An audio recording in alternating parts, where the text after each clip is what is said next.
Padre, gracias por este día, gracias por tu amor, por tu misericordia, por tu bondad, por tu ternura, porque eres bueno, Señor. Desde siempre y para siempre has mostrado la calidad de tu amor, de tu paciencia, de tu bondad. Gracias, Señor. Gracias. Clamamos a ti que abras nuestra mente y nuestro corazón, que nos ayude a entender ese plan precioso, eterno que tú tienes sobre cada uno de nosotros. Señor, te necesitamos, sin ti esto no es posible. Socórrenos, transfórmanos para la gloria de tu nombre. Gracias, Señor. Bendito seas por siempre. Amén y amén. Bien, estamos en la coinonía base, estamos viendo lo que es vida interior. Hoy es 14 de enero, para que quede constancia. Quisiera decir los nombres de todos para que todos, ahí estuve yo ese día. Una cosa importante antes de continuar, y lo tengo que hacer ver porque creo que es adecuado. Ricardo la semana pasada estuvo con nosotros, va a venir la próxima semana porque él va a agarrar todo este aspecto teológico por donde vamos y lo va a desarrollar en la etapa de recién nacido, infantil, etcétera. Pero él usó una palabra muy interesante, él dijo: no me gustan las tipologías. Y yo de alguna forma estoy de acuerdo con él. En las tipologías, 1, 2, 3, 4, atrio, lugar santo, lugar santísimo, etcétera, que aunque están descritos en la palabra de Dios, no tenemos un completo desarrollo de todas las cosas. Es como cuando estamos en primaria, y entonces en primaria necesitamos para escribirse, ¿recuerdan ustedes las paralelas? Libro de paralelas creo que era, ¿no? Para hacer la, ¿cuál era? Doble línea. Sí, cuando uno hacía la A y la ponía entre dos líneas, o hacía, sí, ¿cómo se llama? Caligrafía era, caligrafía. Y uno escribía entre dos líneas y había otras dos líneas más grandes para hacer las mayúsculas y las minúsculas. Y así uno tener un tipo de letra que fuera acorde. Más o menos es similar. Posterior que ya has pasado ese proceso de caligrafía, ya tú agarras una forma, una norma de escritura. A nivel espiritual es igual. Al principio necesitamos una serie de bastones que podrían ser estilos tipológicos, pero posteriormente con el tiempo uno se va dando cuenta de que esto van caducando, van dejando cierto lugar para que entremos a otra fase de madurez en donde ya no necesitamos estas cosas. ¿Vamos bien? Pero en un principio necesitamos que nuestra mente se rompa a los modelos de Dios. Dios tiene muchas formas de proceder. ¿Aló? ¿Sí? Con cada uno de nosotros tiene una forma de proceder y de llevarnos a sus pies. Así es que por favor, si de repente pues oyen eso, no se vayan a sentir, esto es contradicción. No, porque desde el principio hablamos de modelos. ¿Se recuerdan? Vamos a traer varios modelos. El modelo del camino que va desde Egipto hasta el monte Sión, ¿se recuerdan? Hablamos de un modelo. El otro modelo, dijimos, es el modelo del tabernáculo. Posteriormente vamos a hablar del modelo de Zorobabel, Esdras y Nehemías. Y así hay varios modelos en la palabra de Dios. Cada uno de los modelos que vamos a ver, vamos a ampliar un montón de palabras, algunas ya conocidas, otras medio oídas y otras posiblemente que van a ser nuevas para nosotros. Pero ese es el proceso de madurez en la vida espiritual. ¿Estamos? Para que de repente no vayan a sentir un choque. Y entonces, ¿cómo es esto? Esto es parte de un proceso de conocimiento y de madurez. Ok, entonces estamos en la clase 21. La 20 fue la de Ricardo. Vamos a hacer hoy, voy a explicar qué es lo que va a acontecer en las próximas semanas. Hoy voy a hacer un pequeño resumen de atrio, lugar santo y lugar santísimo. Espero que me dé el tiempo. Ricardo va a terminar la parte teológica en la cual le va a dar forma hasta por donde vamos ahorita. Y posteriormente vamos a tener una o dos clases como esta en la cual vamos a hacer un cuadrado. Traigan sus dudas, sus preguntas, por favor, porque de eso se trata. Sus dudas, sus inquietudes, porque en esas reuniones donde hay tantas preguntas uno aprende mucho. De veras se los digo, y hay preguntas que uno tiene que agarrar desde el Antiguo hasta el Nuevo Testamento y hacer un desarrollo, casi una charla, para poder explicar ciertos puntos, pero eso es riquísimo para nuestra vida espiritual. Así es que esa es la secuencia.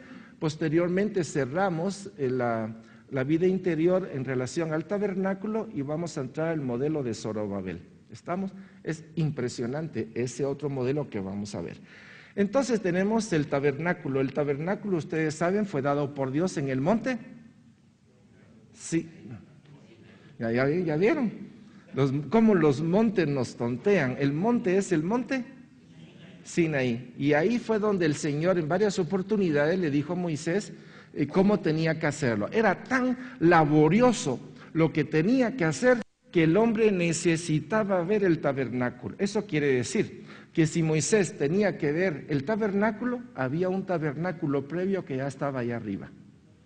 Si usted se va al Apocalipsis, usted va a encontrar en el capítulo 18, 19 y 20 que habla del tabernáculo. Y entonces en el tabernáculo, y hay varios muebles que en el Apocalipsis se habla del lavacro o se habla del altar, del incienso, etc. Como en el Apocalipsis se usa mucho de los elementos del tabernáculo. Entonces, recordando el tabernáculo, podemos ver que fue dado por Dios y el tabernáculo implica que es Dios quien está en medio de ese pueblo. Es Dios gobernando un pueblo. Y si lo traigo hacia mi vida, es Cristo gobernando mi vida. Cristo es el centro de mi vida. Cristo es el centro de mi vida. Y todo lo que está alrededor del tabernáculo, ese soy yo. Recuérdese, usted es un tabernáculo, yo soy un tabernáculo. Pero el que tiene que vivir en lo más íntimo de mí es Jesús. Quien tiene que manejar, gobernar mi vida es Él. Él habla. Él habla, Él testifica dentro de nosotros por medio de su Santo Espíritu. Entonces hemos hecho una serie de cuadros en los cuales hemos hablado de la primera etapa. Esa primera etapa donde usted se siente Superman, Batman, Robin, y si me ayudan, pues qué bueno, ¿verdad? Yo no sé cuál era su personaje en su juventud, en donde usted se metía en tantas caricaturas. Y usted hasta dormía y sentía que volaba y salvaba a la mujer de su vida. En fin, tantas cosas que uno tenía. Entonces, primera etapa. En esa primera etapa estábamos muertos en... Ahora, ¿qué significa esto? Nosotros no hemos desarrollado las etapas en una forma metodológica, sino que lo hemos hablado en una forma de enviar elementos a cada uno de ustedes para que en su mente ustedes comiencen a preparar un bagaje de la palabra de Dios y de lo que implica. Entonces, esta primera etapa de muertos en Egipto o muertos en delitos y pecado quiere decir, uno, separados de Dios. Separados de Dios tiene una representación a nivel de un lugar. Si el lugar de Dios es Canaán, entonces Egipto es el lugar de muerte o el lugar de esclavitud, como estamos viendo. O la etapa de ignorancia. En Egipto no conocemos de Dios.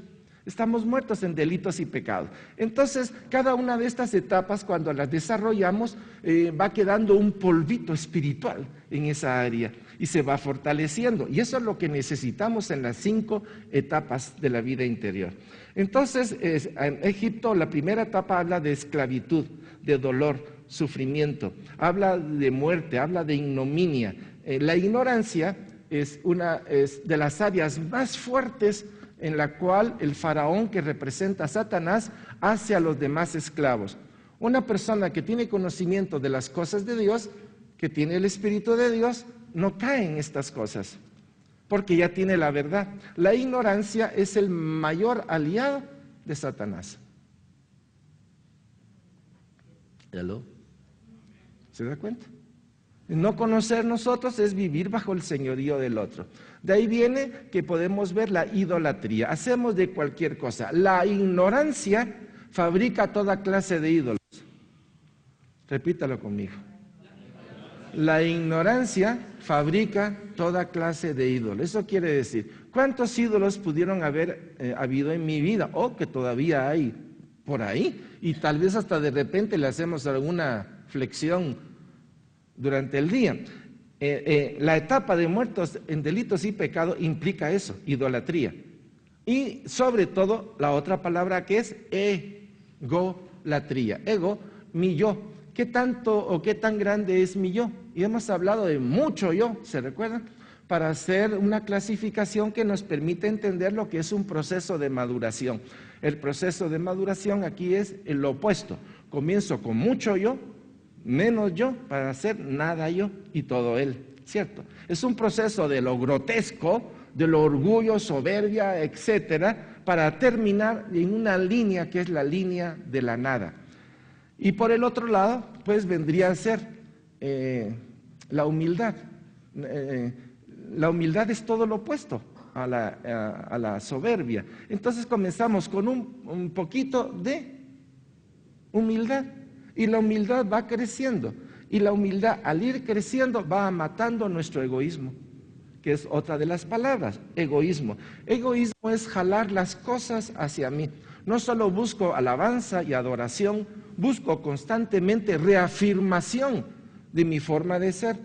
Hemos estudiado los gigantes y hemos visto que entre los gigantes, y hemos visto que entre todos los feos y todos los que son los imperios, pudimos ver cómo el hombre tiene una serie el pulpo, ¿cómo se llama lo que saca el pulpo? Los tentáculos. El ser humano tiene una serie de tentáculos en los cuales trata de tener y poseer.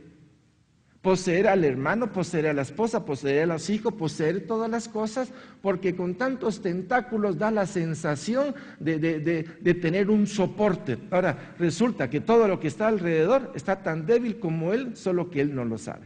Cuando él descubre lo que hay en el corazón de los hombres, especialmente en el de él, entonces comienza a decir, no puedo confiar en mí, tengo que confiar en alguien que sea fiable, que sea eterno y se sostenga por sí mismo. Y ahí es donde encontramos a nuestro Dios, al Dios de la bondad y de la misericordia. Entonces está esa etapa de egoísmo, esa etapa de corrupción. Ahora, una persona que está muerto en sus delitos y pecados, en esta primera etapa, ¿usted cree que quiere ser que alguien lo evidencie? ¿Qué hace una persona que está en esta primera etapa? Se defiende a muerte. O sea, el ladrón, el asesino, se va a defender como sea. Ahora, lo hace tanto los que son malvados y perversos como lo hacen los de cuello blanco. ¿A cuál de los dos grupos pertenecía usted?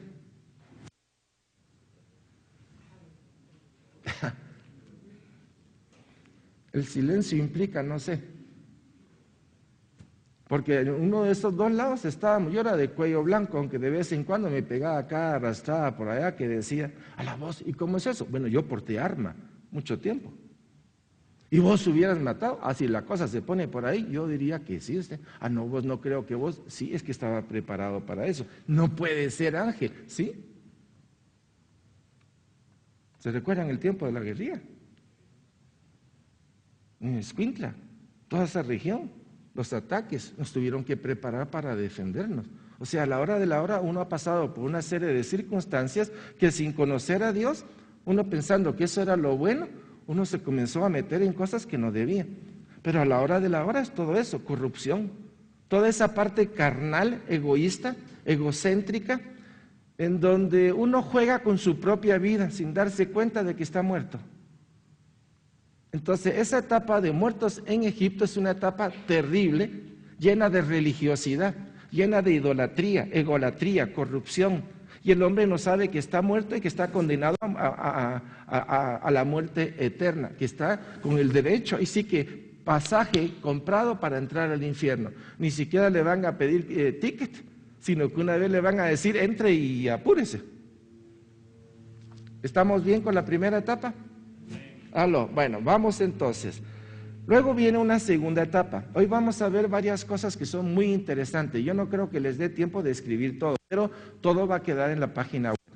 Y estamos viendo la segunda etapa. O sea, estamos vivos, pero todavía en Egipto. Estamos vivos, estamos en este mundo. Pero hay una serie de etapas que son bien interesantes. Esta etapa, estamos vivos, pero estamos en Egipto, quiere decir muchas cosas. Ese es el primer mueble. Ese es el mueble del altar de bronce. Ese es el mueble en donde todos nosotros le hemos dicho sí a Jesús. Por ejemplo, Juan el Bautista, en el libro de Juan, en 1:29, él dice, profetiza sobre Jesús y dice, he aquí el Cordero de Dios que quita el pecado del mundo. En ese momento no lo había hecho. Pero en la última cena, él da lo que es el pacto de la nueva alianza, con el derramamiento de la sangre. Entonces estamos viendo que he aquí el Cordero de Dios que quita el pecado del mundo, implica ya un enfoque hacia uno de los muebles. El primer mueble es el altar de bronce. Recuerdo, hay dos órdenes, el orden que viene de arriba y el orden que viene de afuera. Dijimos, cuando el Señor dijo que se construyera el tabernáculo, dijo arca, propiciatorio, ¿se recuerdan ustedes? Después se fue al altar de los panes, se fue al candelabro y luego se fue al altar de la oración y posteriormente se fue descendiendo. Ahorita el orden es al revés, el hombre va entrando y al primer mueble que entra, ¿cuál es? Altar de bronce. Y luego el otro, ¿cuál es? Ok, y el siguiente es el altar de la oración, el candelabro, los panes, y luego va a subir al propiciatorio para entrar al arca. Este es el orden que estamos siguiendo nosotros ahorita. Entender este orden es sumamente importante. ¿Usted puede llegar al puerto comiéndose el kilómetro 84? ¿Verdad que no? Pero no sé por qué en nuestra mente a veces queremos adelantarnos en las cosas de Dios. Dios no lo permite, o sea, Dios tiene su forma de instruir. Entonces estamos hablando de etapa en Egipto. Y aquí tenemos una figura que ha representado, pues ahí está el hombre, todavía está ennegrecido en muchas cosas, pero ya tiene corazoncito. Ya ese corazón tiene la sangre de Cristo, ya esta persona aprendió a darle gracias a Dios. Ahora, ¿qué implica ese altar de bronce? Primero significa la Pascua. Si ustedes se recuerdan, ese sacrificio en donde Dios cambió el calendario judío y dijo: a partir de este mes va a ser el principio del mes de ustedes, que es el mes de Nisan. Por eso existen dos calendarios: el calendario religioso, que comienza en el mes de Nisan, y el calendario civil, que comienza en el mes de Tishri, que es en octubre. Hay dos calendarios a nivel judío. Para nosotros el que estamos siguiendo es el calendario religioso, que vendría a ser el mes de Nisan, y es Pascua. Cuando el Señor dice: van a tomar un cordero, ¿se recuerdan? Y entonces van a hacer esta preparación y lo van a comer en la tarde y tienen que estar listo con su ropa, porque llegado el momento van a poner la sangre sobre el dintel de la puerta, sobre el horizontal, y entonces pasará el ángel de la muerte. El ángel de la muerte llega ahí y dice: esta casa no puede ser tocada porque en ella hay obediencia, está la sangre del cordero que ha sido inmolado al Señor. ¿Estamos? Entonces, ese altar, que fue un altar en ese tiempo, en cada Sukkot es la tienda. Cada judío con su familia tenía su tienda, estaba en su casita. Y entonces ahí realizaron esta primera cena de liberación. Ahora, la cena de liberación de nosotros, ¿dónde se realizó?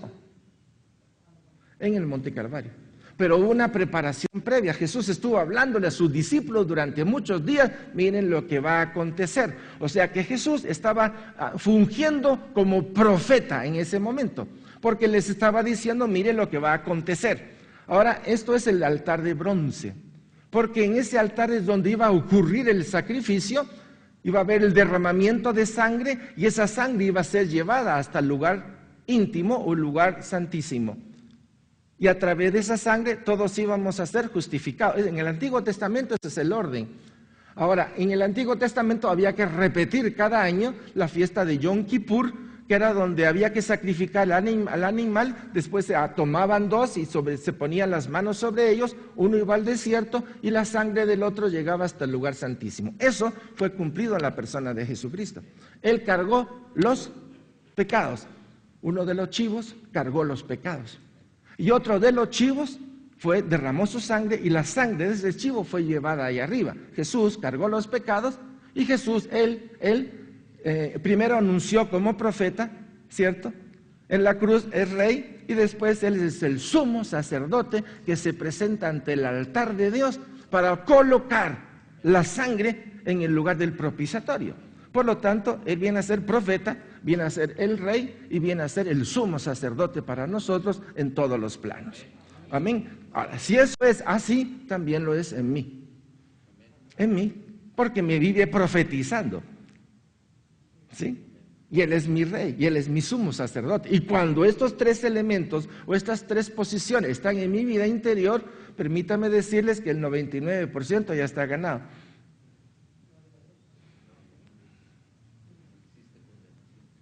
¿Ya?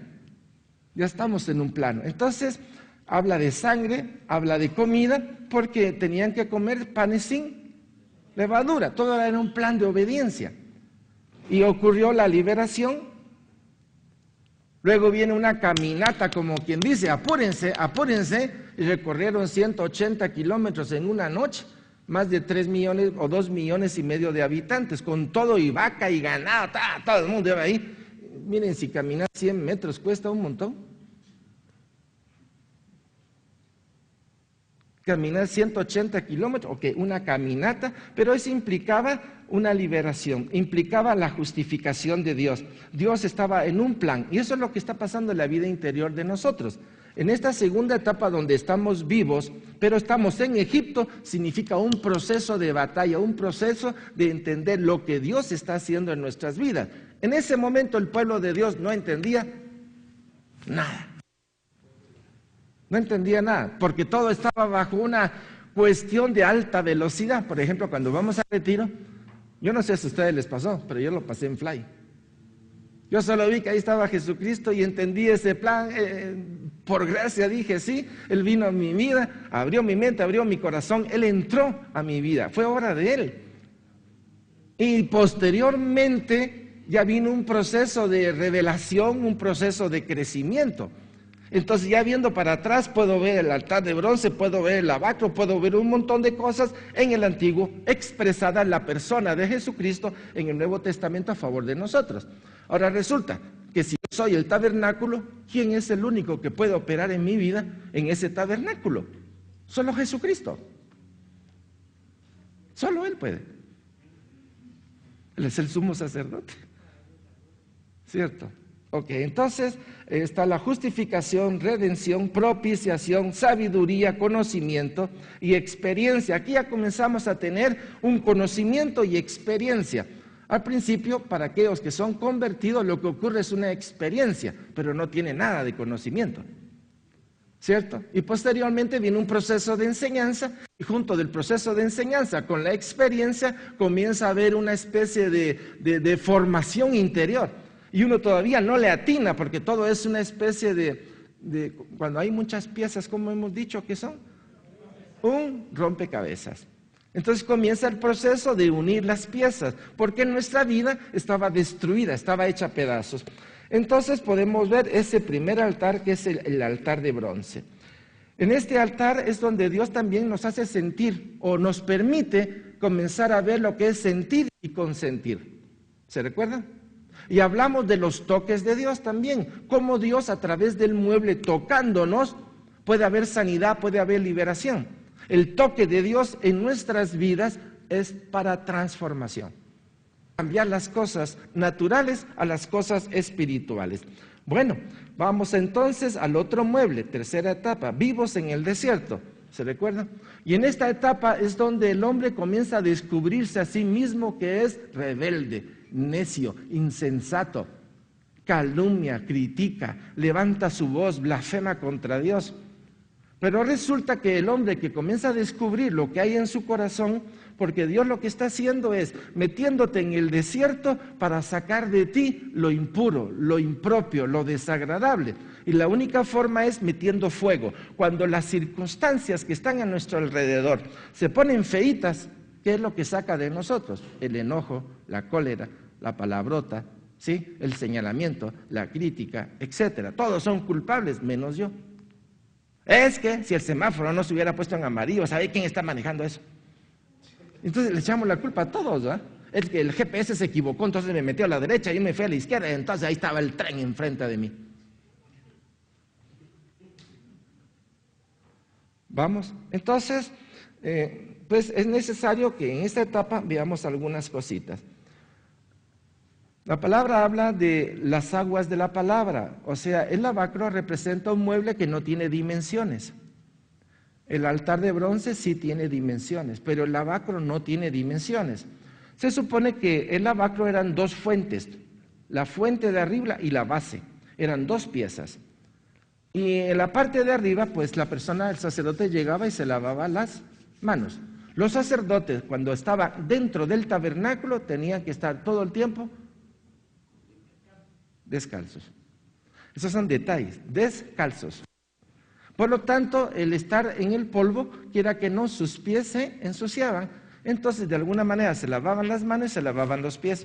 Ese lavar las manos y lavar los pies ya le daba permiso para entrar al lugar santo o regresar al altar para seguir trabajando en las cosas del altar.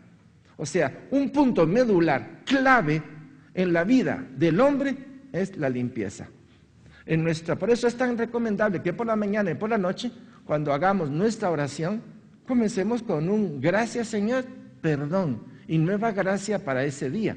Y por la noche también, Señor, ha sido un día difícil, me costó, hubo problemas, respondí, hice, miré, oí. Señor, de veras que me ensucié. Perdón, límpiame, dame nueva gracia, Señor, para proceder y trabajar en lo que queda de la noche, el examen de conciencia. Por supuesto que usted puede hacer un examen de conciencia de 40 horas, pues yo no sé dónde va a sacar el resto del tiempo, ¿va? Pero uno tiene que ser sensato en aprovechar las oportunidades, y máxime cuando el Espíritu Santo reargulle dentro del corazón del hombre, el hombre sabe dónde metió la pata. Entonces, ¿dónde metió la pata? Vaya y pida perdón. Restituya, si robó, si mintió, restituya. Esas son las aguas. Ese es el nombre de Jesús. Y el día de ayer se mencionó en la prédica, primera de Juan. Si he pecado, ¿a dónde voy a ir? Al trono de la gracia, confiadamente, porque tengo el sumo sacerdote, ¿sí? Al Hijo de Dios, que es mi abogado, que está a la derecha del Padre. O sea, cumple una serie de funciones. Entonces, si esto es así, entonces tengo una nueva pieza que es el lavacro, que es el nombre de Jesucristo, porque en el nombre de Jesucristo, estoy haciendo un paralelismo del Antiguo y del Nuevo Testamento, en el nombre de Jesucristo se cumple ese mueble. Voy por la noche, no importa el momento, en la oficina, algo pasó, puedo ir al baño, puedo retirarme, cerrar mis ojos y allí, cerrando mis ojos, decir, yo sé, yo fui, pido perdón en el nombre de Jesús. Y voy y pido perdón o extiendo perdón, porque si permito que la lesión, la herida, se mastique dentro de mi corazón, me voy a llenar de enojo y de amargura. Entonces Dios me está dando las respuestas para mi vida interior, para no meterme en otro hoyo. Entonces, perdón dentro del cuerpo de Cristo, limpieza, ya sea por temor, por conocimiento o por amor, son diferentes facetas. Yo no quiero pecar porque no quiero las consecuencias, ¿cierto? Yo ya no quiero porque yo sé que las consecuencias son terribles en mi vida. Por conocimiento, ya sé que no está bien porque la palabra de Dios dice tal cosa, ¿por qué voy a hacerlo? Y por amor es cuando ya te has dado cuenta de que ya puedes ver con más claridad aquel que te ha dado todo para la vida de devoción. Entonces ya no quieres ofender al que más te ama. Entonces, este proceso del altar de bronce al lavacro o al nombre de Jesucristo, este proceso en el Antiguo Testamento en nosotros se hace en nuestra propia persona. Nosotros podemos ser bendecidos todo el tiempo, si estamos en la capacidad de que nuestra mente esté abierta a las cosas de Dios. ¿Vamos bien? Ok, ¿de qué muebles estoy hablando? ¿Y eso tiene que ver con su vida interior? ¿Ya lo pueden asociar? Entonces estamos hablando del atrio. Ok, aquí ocurren una serie de cosas. Vamos a ver la primera de Juan 1, 6, 10. Si decimos que tenemos comunión con Él y andamos en tinieblas, mentimos y no practicamos la verdad. Este es el primer punto a nivel del atrio. Bueno, ¿dónde estás? Decide dónde estás. Porque si vas a estar con el Señor, pero vas a poner la foto de otro en tu dormitorio, ese se llama adulterio espiritual. Y es aquí donde el Señor hace cuestionamientos sobre nuestra vida. Pero si andamos en luz como Él está en luz, tenemos comunión unos con otros. Y la sangre de Jesucristo, su Hijo, nos limpia de todo pecado. Entonces, el atrio habla de esto. Nos quitó el principal pecado del hombre, que era la incredulidad. Porque el hombre no creía, el hombre no era salvo.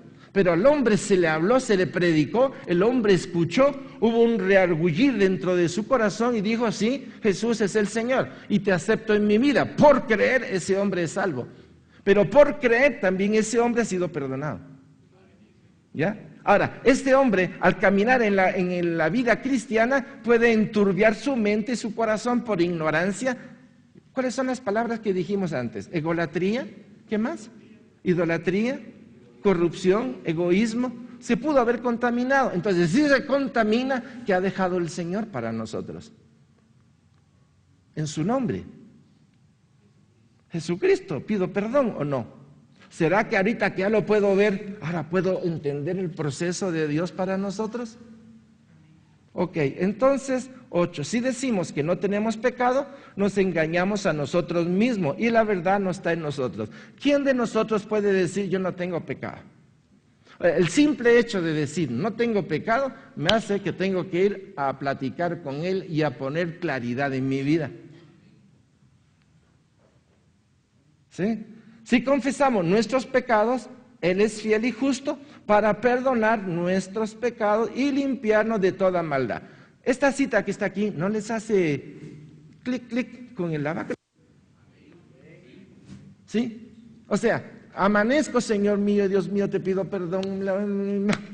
A mediodía tal vez pasó algo por ahí que no estuvo bien, Señor, la verdad es que no estuvo bien. ¿A dónde fui? Otra vez a lavarme las manos. ¿Y qué va a pasar? En la tarde va a haber otro tiempo. Y ese tiempo en la tarde puede ser que yo diga o haga o dejé de hacer. Entonces otra vez, Señor, perdóname. ¿A dónde voy? A lavarme. ¿En el nombre de quién? De Jesucristo. Entonces cuando veo estos muebles y veo que están dentro de mí, no tengo que buscar afuera a aquel que opera en mi vida.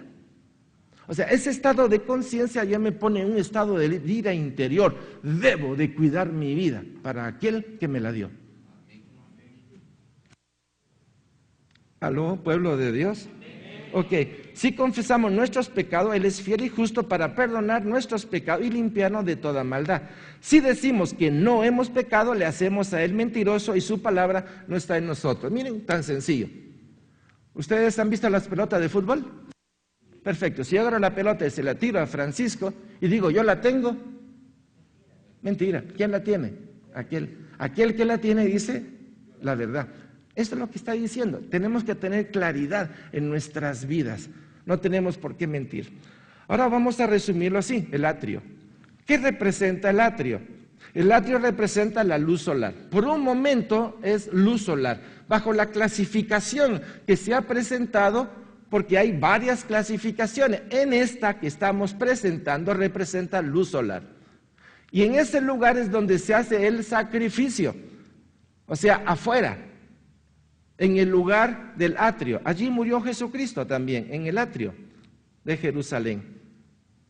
El atrio representa dos muebles, el altar de bronce y el lavacro.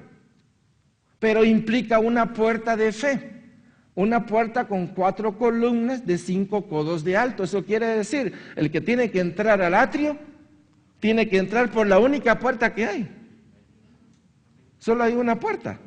Y esa puerta tiene 4 columnas y tiene 5 codos de alto. Eso quiere decir, sobrepasa la dimensión del hombre. ¿Sí? El hombre no puede ver lo que está adentro. Por eso hay una barrera que nos impide ver las cosas de Dios. Pero cuando el hombre le dice sí, entonces el hombre ha pasado de la muerte al plano de Dios. ¿Sí? Y no fue porque yo sea simpático, sino por gracia y misericordia. Y ya estando adentro es lo que se llama la primera conversión, o etapa de vida interior o etapa infantil. ¿Vamos bien? ¿Cacharon más ahorita? Perfecto. Y esto implica otra clasificación que es luz de estrella. Cuando una persona se convierte, pues esa es una estrellita chiquitita hasta allá lejos, ¿verdad? Aunque se supone que está en el atrio y hay sol, a nivel de vida espiritual resulta que esto es una estrellita, lejos todavía para entender toda la gloria del nombre de Dios. No conoce todavía qué ocurrió en el tabernáculo, no sabe qué implica la muerte de Jesucristo. Entonces son salvos pero inmaduros. Y aquí en este lugar es donde hay mucho yo, soberbia, egolatría, etcétera, todo lo que hemos platicado. Soy mi autoridad. Aunque lo hago solapadamente, quiero hacer ver a los demás que estoy sujeto, pero ya ha llegado el momento, yo me impongo, yo hago, yo veo qué hago para que las cosas sean como yo quiero. De ahí vienen las fachadas, justificaciones, razonamiento y búsqueda de poder, aunque sea solapado, pero lo busca. ¿Estamos describiendo un cuadro? ¿Usted se puede ver de alguna manera fotografiado o que ya pasó por este proceso? Ok, este es el atrio. Ahora vamos a entrar entonces a otro lugar. El otro lugar, hago un reprise, estamos muertos en delitos y pecados, después pasamos a la etapa de vivos en Egipto, y en esta etapa también entramos a la etapa de desierto, en donde descubrimos una serie de elementos. Ahora vamos a entrar al lugar santo, y el lugar santo es el lugar intermedio, la etapa de los que están en proceso de maduración, y vamos a encontrar varios elementos. Cuarta etapa, que es conquista y repartir, o sea, cuando yo tengo conocimiento de lo que estoy haciendo. Esta etapa ya implica ciertos rasgos. Por ejemplo, dijimos que el tabernáculo, atravesar la puerta, eran 4 columnas, tenían 4 colores y 10 codos de alto. Perdón, 5 codos de alto. Pero ahora resulta que el lugar santo y el lugar santísimo es una parte de un mueble mucho más chiquito que está dentro del tabernáculo y cuyas dimensiones cambian, porque está hablando de 5 columnas y 10 codos. Algo cambió. Entonces, si me voy para atrás, veo que eran 5 codos, y ahora en la parte más adentro es de 10 codos. Algo cambió. Hay muchas interpretaciones en esto, y una de ellas es que hay una dimensión de justicia, hay una dimensión de crecimiento de justicia, pero al mismo tiempo hay crecimiento de misericordia. Dios trabaja en todo sentido, trabaja hacia arriba, trabaja hacia abajo, trabaja hacia lo ancho, trabaja como Él quiere, y Él es Dios y puede hacer todas las cosas. Entonces, todos estos elementos son a favor. Veo entonces que el lugar santo, la entrada al lugar santo también son de cortinas, y tiene 5 columnas y la dimensión son de 10 codos. Platiquemos un poquito de lo que hay adentro del lugar santo. Y el primer mueble es el altar, el altar de la oración. Ahí lo puse como número 3. Lugar de oración, lugar de intercesión. Es el lugar donde el sacerdote lleva el incienso. Es el lugar donde el sacerdote dobla sus rodillas y clama, ora. Ahora, ¿quién es el que está en ese mueble? ¿Quién representa ese mueble? ¿Quién es nuestro altar de oración permanentemente ante el trono de la gracia en este momento? Jesucristo. O sea, que nuestra oración no es que vaya primero, nuestra oración va junto con Jesucristo. Nos unimos a la oración del Cordero de Dios. Entonces hay poder, por eso la oración del justo tiene poder. La oración del que ha sido justificado en la sangre del Cordero y ha entendido el proceso espiritual, ¿sí?, tiene un poder en sus manos. Por eso orar, clamar, interceder en la lengua normal nuestra y orar en el don del Espíritu. Hay fuerza, hay poder. Yo lo sé. Entonces usted no tiene que estar con otro, pero si está con otro, qué bueno. Pero si está solo, haga uso de esto. Ore en don de lenguas, en su vida privada. Vamos, entonces oración, incienso, inicio de silencio y contemplación. Dios desde el atrio te puede llevar hasta el lugar santísimo, pero un lugar donde la contemplación, esta palabra no es muy común que se hable. Contemplar es la gracia que Dios te dio para llevarte al lugar santísimo y te quedas anonadado.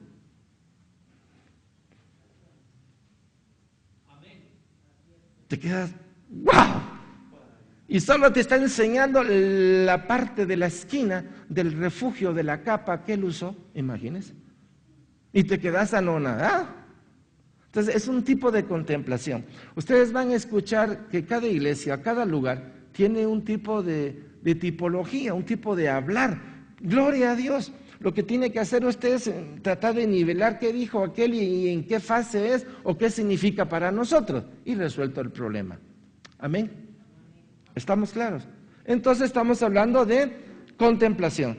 Y viene nuevo orden de limpieza. Eso quiere decir, si estoy en el altar del incienso y estoy a la Señor, bendito sea tu nombre, gloria y gloria y gloria y gloria y gloria a Dios, bendito sea. Y de repente Dios me permite, por gracia, una contemplación y veo su grandeza. Al mismo tiempo que Dios me permite ver su grandeza, me permite ver, la cáscara de banano. Dice uno, porque por reflejo uno lo mira. ¿Qué va a hacer usted? ¿A dónde regresa? Al lavacro. O sea, en el altar de oración Dios te va a permitir verte a ti, porque tú buscándolo a Él se te va a mostrar, pero al mismo tiempo la luz de la santidad va a provocar sobre ti una luz que antes tú no veías y que vas a ver dentro de ti cosas que tampoco veías y que amabas. Y que Dios te va a decir, quítela.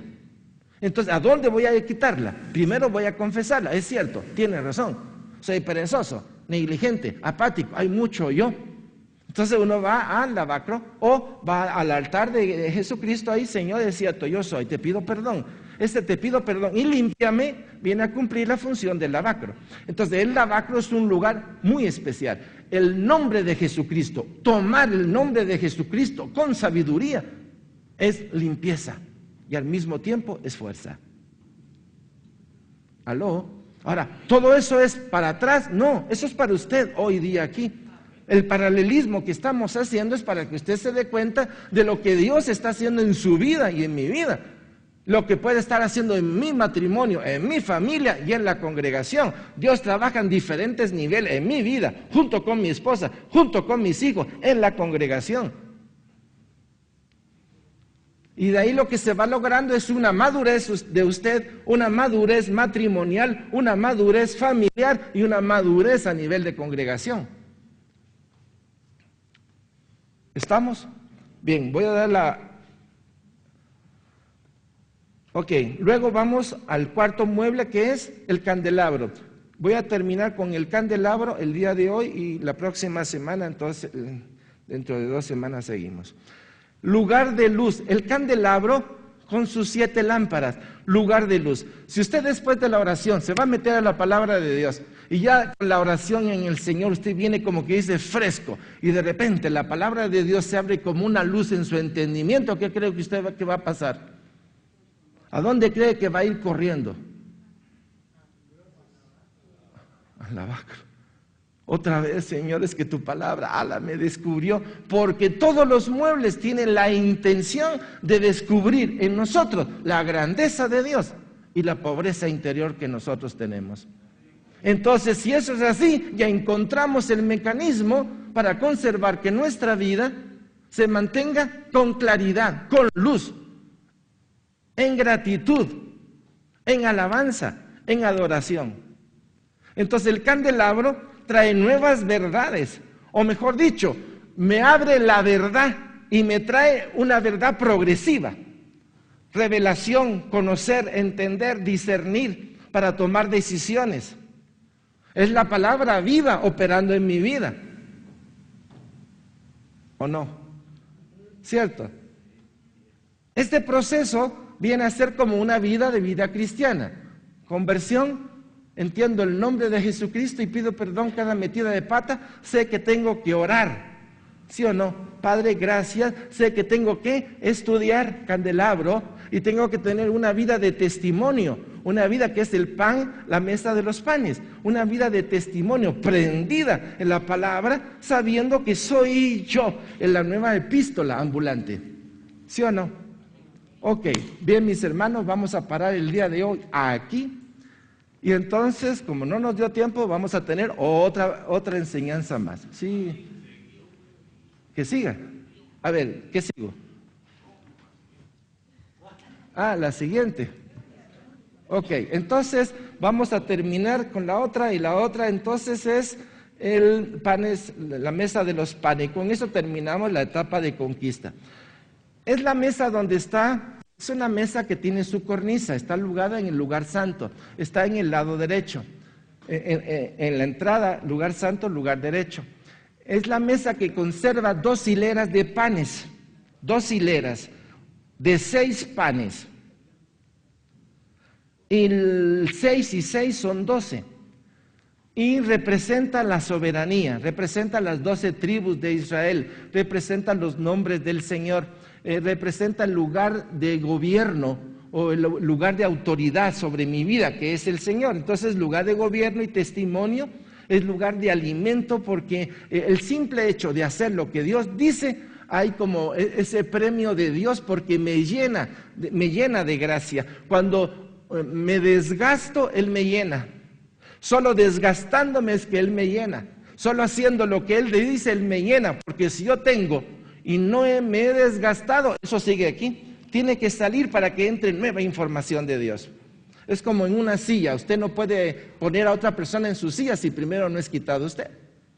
¿Ok? Entonces, entrega sujeción por motivos finales, o sea, quiero las cosas de Dios por los motivos finales, no por los motivos temporales. Quiero estar contigo toda la eternidad. Cuando encuentro los motivos finales, mi caminar espiritual aquí es más consistente, porque sé que todo esto es temporal, es corruptible, y lo otro es eterno, incorruptible. Cuando ese juego de palabras se hace experiencia en mi vida, es cuando mi vida es transformada y mi forma de actuar es diferente, más maciza y más clara. No puedo dejar que el ladrón siga como ladrón, tengo que poner un alto. Y lo que está a mi alrededor, pues va a tener cierta influencia. Ahora, eso va a depender del calibre de estilo de vida que usted y yo queremos manejar. Amén. Ok, aquí sí lo voy a dejar porque si no me metería en la última. Vamos a darle gracias a Dios, ¿les parece? ¿Estuvo buena? Padre, gracias, gracias Señor por este día, gracias por tu amor, por tu misericordia, por tu bondad. Gracias mi Dios por lo que tú nos permites ver, entender, experimentar. Gracias de Jesús, porque mi vida no es igual, Señor. A cada nueva verdad, a cada nueva experiencia hay transformación en mi ser. Cada vez me siento menos de aquí y más de allá, pero al hacer esto hay más responsabilidad sobre mi vida, Señor. Gracias, porque es un privilegio todo lo que tú nos das y nos permites experimentar. Gracias. Bendigo sus vidas, bendigo sus matrimonios, bendecimos sus negocios y a todo lugar donde usted va del día de hoy, y clamo a Dios que le dé esa gracia y esa fuerza para ser ese testigo evangelizador a cada lugar. Y hable, y en el poder de Jesucristo, en el poder del Espíritu Santo, esa persona se convierta. Y esa persona alabe y bendiga a Dios. Que el Señor les bendiga.